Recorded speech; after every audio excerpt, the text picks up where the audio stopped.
கங்கோ படம் பார்த்தாச்சு. எல்லாரும் தேட்டருக்கு போய் பார்க்கலாமா இல்லை தேட்டர் பிரிண்ட் ஏற்றி பார்க்கலாமான்னு ஒரு யோசனையில் இருப்பீங்க. அதை ரிவ்யூ ஃபுல்லாக பார்த்தாலே தெரிஞ்சிடும். ரிவ்யூவில் ஸ்பாய்லர்லாம் எதுவும் பண்ண மாட்டோம், கவலைப்படாதீங்க.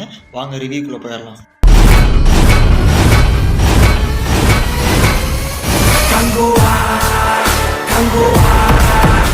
ஃபர்ஸ்ட் இந்த படத்தோட பாசிட்டிவ்ஸ் வந்து பார்த்துடலாம். இந்த படத்தோட மெயின் பாசிட்டிவே சூர்யா தான். மனுஷன் பயங்கரமாக நடிச்சிருக்காரு. இப்போ செகண்ட் பாசிட்டிவாக படத்தோட மியூசிக் டைரக்டர் சொல்லலாம். காது கிளியர் அளவுக்கு பிஜிஎம் போட்டிருக்காரு, நல்லா போட்டிருக்காருன்னு சொல்லுவாங்க. அப்புறம் சினிமாட்டோகிராஃபி, விஎஃப்எக்ஸ், சிஜி எல்லாமே நல்லா பண்ணியிருந்தாங்க. அப்புறம் இந்த படத்தோட டைரக்டர் சிவா, இவர் வந்துட்டு இவரோட ப்ரீவியஸ் படத்தை பார்க்கும்போது இந்த படத்துக்கு வந்து டிஃப்ரெண்டான ஸ்டோரி செலக்ட் பண்ணியிருக்காரு. அப்புறம் ஸ்க்ரீன் பிளே ஓரளவுக்கு நல்லா தான் பண்ணியிருக்காரு. படத்தோட நெகட்டிவ்ஸ் பார்த்துடலாம். ஃபர்ஸ்ட் ஒரு அரை மணி நேரத்தில் ஒரு மாதிரி லேகே இழுத்துட்டே இருப்பாங்க. காமெடி பண்ணுவாங்க, அது சிலது ஒர்க் அவுட் ஆகும், சிலது ஒர்க் அவுட் ஆகாது. அப்புறம் கிளைமேக்ஸில் ஒரு ட்விஸ்ட் வரும், அது வந்து நல்லாவே எலிவேஷனே பண்ணியிருக்க மாட்டாங்க.